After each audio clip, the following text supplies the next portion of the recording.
To Talking Point. I'm your host, Neeraj Shah, and it's an interesting juncture to be talking to a market veteran, considering the fact that we're in the cusp of a very busy earnings cycle, not just in India, but globally, and the situation around geopolitics as well as central banking action remains in a flux. The talking points today are the views of Prateek Agrawal, Executive Director of Motilal Oswal Asset Management. Prateek, great having you. Thanks for joining in. Hope all is well. All is good. Thank you for having me. And the pleasure is entirely ours. So, viewers, we thought we'll talk to Prateek about whether the markets are indeed presenting an opportunity to invest into with specific themes. Is it time to swap from banks into financial services or NBFCs per se? Does IT, after a month-long downtick of over 5% and a sideways move over the last 6 months, give an opportunity or no? So, bunch of questions out there. Prateek, start off with the market's mood by and large. Today is a separate case in point. A bunch of index heavyweights have some positive news flow. But do you reckon that we are caught in this quagmire of a sideways movement with no clear direction for the near term? So, in terms of valuations, my thought is we are very, very defendable.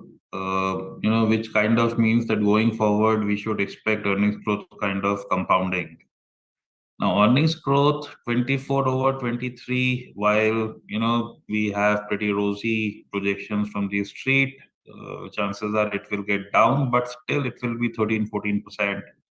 And similar number for 25 over 24. So chances of 12% to 15% kind of compounding on the index are there and high. Now, if you look at it on a monthly basis, it then boils down to close to a percent kind of compounding monthly. And hence, market may seem to be doing nothing for a long while. And in this kind of a market, it is always good to position yourselves because the returns may happen in spurts. So, one construct that I have is, you have FPI selling, domestics buying. Domestic buying, I keep saying, is structural, and you get a flat to a negative market. FPI selling reduces, turns to zero, domestics keep buying, you have a 1%, 2% kind of a market a month. And in a period when both turn buyers, you suddenly have, 3-4% a week kind of a market. So, it is such a thing that it is completely unpredictable, and unless you are positioned as a long-term investor into equities, one would not benefit from the same. There is no catching up to do. Overall, the returns that are to be had is just 12 to 15% compounded.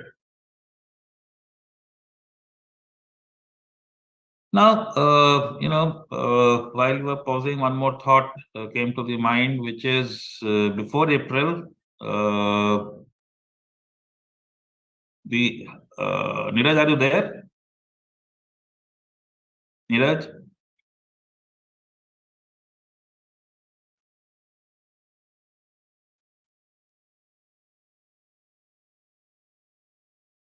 BQ,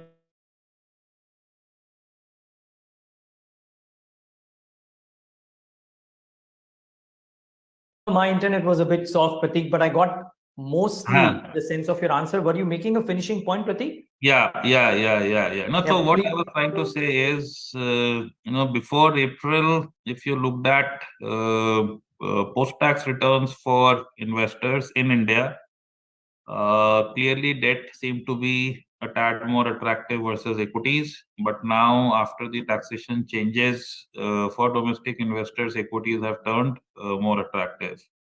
So incrementally, you should see more HNI money coming into equities as we go forward, further building up the equity story.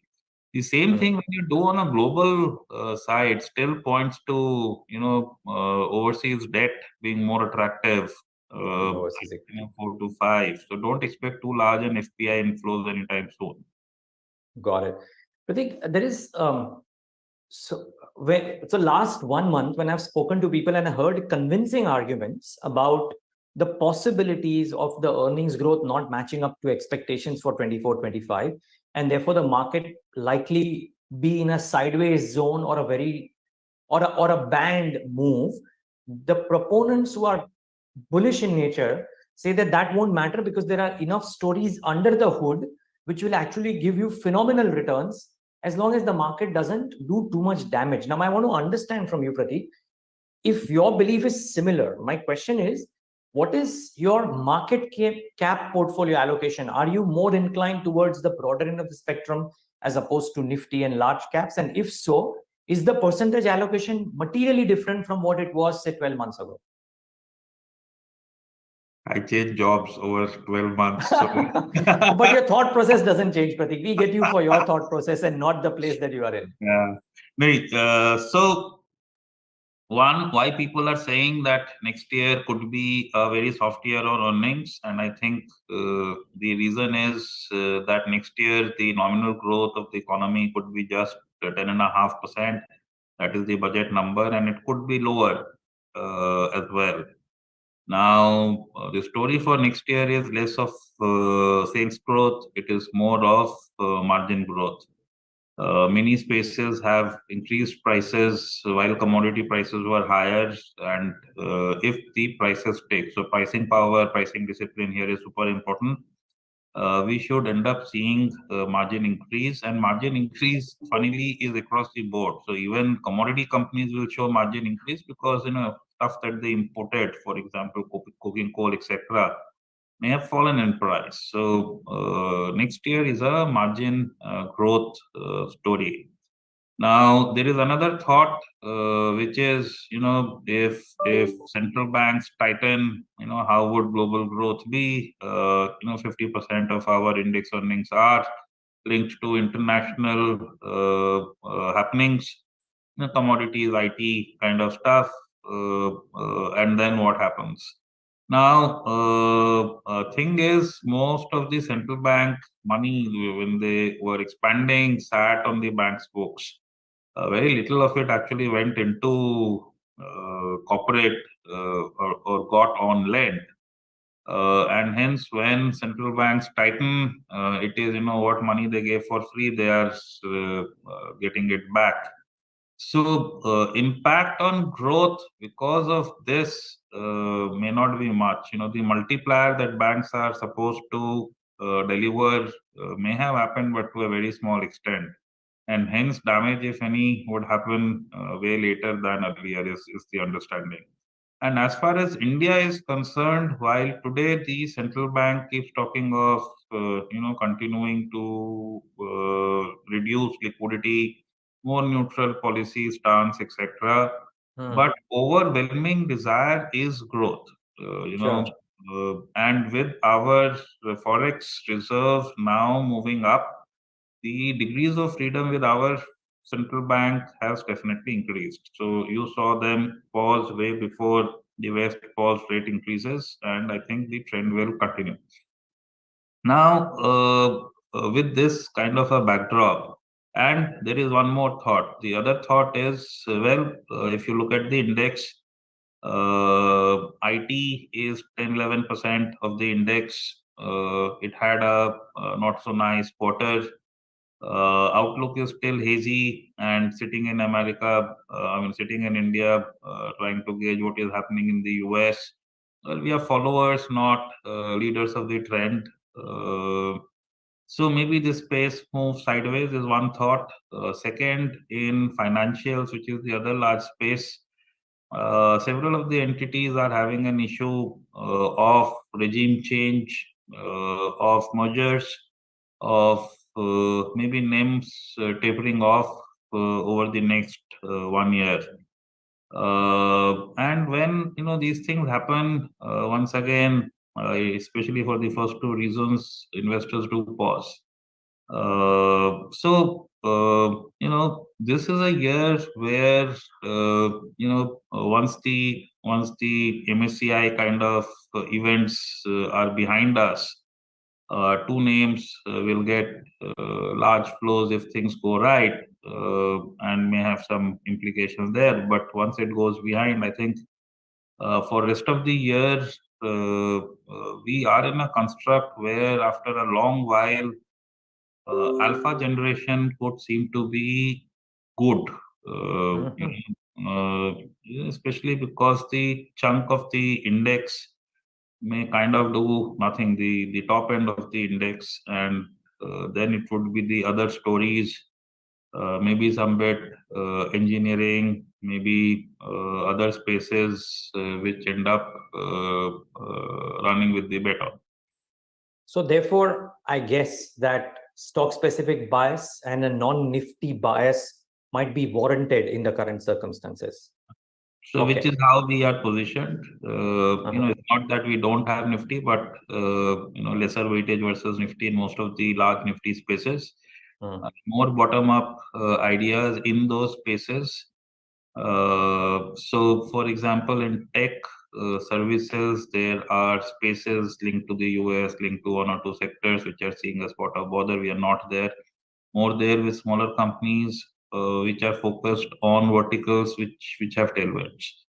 And in banks, for example, next year when nominal growth of the economy is 10.5.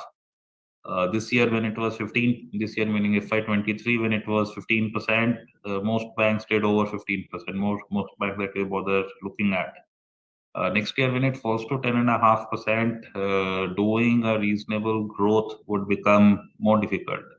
And in that kind of a scenario, banks with a higher growth DNA, maybe NBFC character, which kind of means you lend fixed rates and have a higher growth DNA, is something that we as high quality, high growth investors prefer. Got it. Okay, thanks. That answers the principal questions. Now a few ancillary questions, Prateek. Okay, let's stick to financial services. Insurance is caught between a rock and a hard place, so to say. Asset management companies for the last 12 to 24 months, or maybe slightly longer than that, have virtually gone nowhere. These pockets are forever in that bucket wherein under penetration is a justifiable case, if you will, and the elusive earnings growth can happen at any point of time. Are you waiting for that to happen, or do you reckon it's better to move on and look at other pockets? Yeah, so AMCs, we don't have any at this juncture. I think there are changes in rules which are on the anvil, which will further damage profitability of AMCs, and it's best to know the rules, see the impact, and then get there. On the insurance side, well, that was a high conviction space for us. We have paid our exposures, not because the conviction has reduced.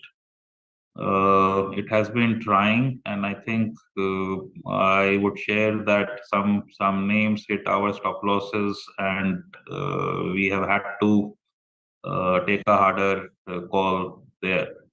So that is how it is. I think interestingly, one space which is again capital market related is broking. There, if you see the amount of consolidation that has happened is of a very, very high order. It's a low PE space, okay? And my sense is, try as you may, you are not going to get lower rates than what people get today as we go forward. Okay, which then means,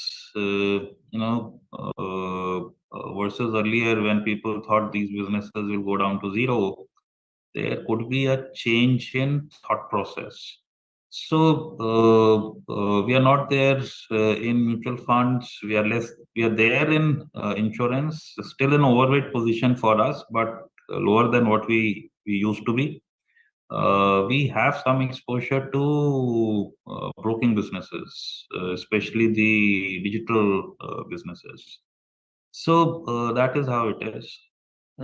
Were you of the opinion, Prateek, at the start of the decade that it could be a decade wherein oil could actually be the new data, as Ruchesh Sharma coined that? I'm just wondering, were you of that opinion, and are you constructive on oil, upstream, downstream, midstream, what have you? Data would be the new oil.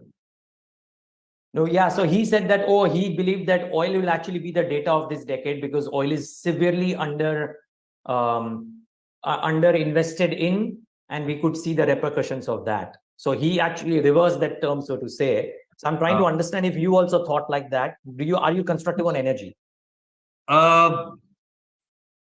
So I would believe the current prices sustain. I'm not looking at a price flare up. In crude per Most se. of countries globally get into a stress. So, we are doing well. Okay, we have the ability to pay. But even we, saw 100 billion or thereabout reduction in forex last year. Now look at countries around us. They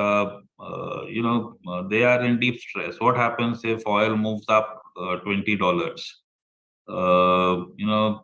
And what happens to many other countries, not just our neighborhood.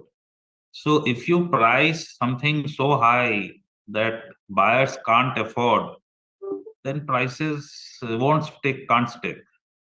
So I think these are levels which can be sustainable. It is good for exploration, getting new oil out. Lower than this, exploration suffers. Higher than this, the buyer suffers. I think I would be of a camp which says 70, 80, 85 is where we should hope oil stays. I don't build any case for flare up. If at all, I mean, that flare up happens, it will stay for a very, very short time. And I think now the world has called this bluff. We are at a risk of keeping oil in the ground rather than running out of it.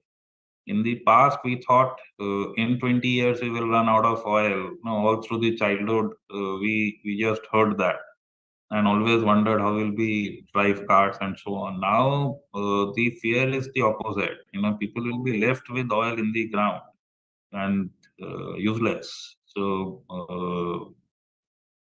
I would believe it stays in this range. I don't believe it goes up very high. No. So therefore, you won't be, I presume, not constructive on upstream companies at all per se.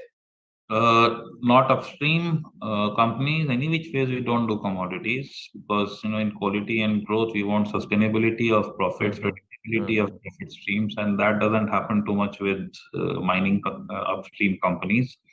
Downstream may see much higher profitability to our mind because for the same reason, if it is an end of life cycle kind of position, people will underinvest and demand will sustain, maybe grow for the next few years. But that said, don't think that's the space that will get a high multiple for those profits. Got it. Okay. Prateek, I see you getting a lot of alerts. My last question, therefore, and that is, what do you or mind is the best way to play this whole per capita uptick theme? Because we are now at a reasonable level from where the upticks can be meaningful over the next 3, 4, 5 years. How are you positioning yourself for capturing that? Yeah. So one thing to understand is that earlier key things, roti kapda, maybe you keep upgrading your house, but increasingly that roti kapda bit, which is all what Staples is about, is taking a smaller and smaller part of the wallet. Okay, and incidentally, if you look at FMCG staples, there the sales growth has been lesser than the nominal growth rate of the economy. So, that's not a part. So it has quality, it still has very high ROCEs, etc., but it does not offer enough growth. I think the part that offers growth to us is the premium end positions, in the luxury segment. So, let's say Indian clothes could be one, shoes, not the cheaper ones, but better quality ones, maybe jewelry, kind of discretionary, but focused on the luxury end of the market is where we are focused. Here, growth should last for longer. And at the same time, if we are talking slowdown in financial 24 over 23, being luxury and categories, these should be impacted lesser than other categories. So, the long term and the short term views both are supportive to be in this space. Okay, viewers, so the Titans, the Metros, the Manyavar's, watch out for a bunch of those kind of ideas, viewers. I think that's a key takeaway from this answer as well. Prateek, Agrawal, take a moment to thank you for joining in today and giving us your thoughts. Much appreciate your time. Thank you, Neeraj. The pleasure was ours, viewers. Thanks for tuning in.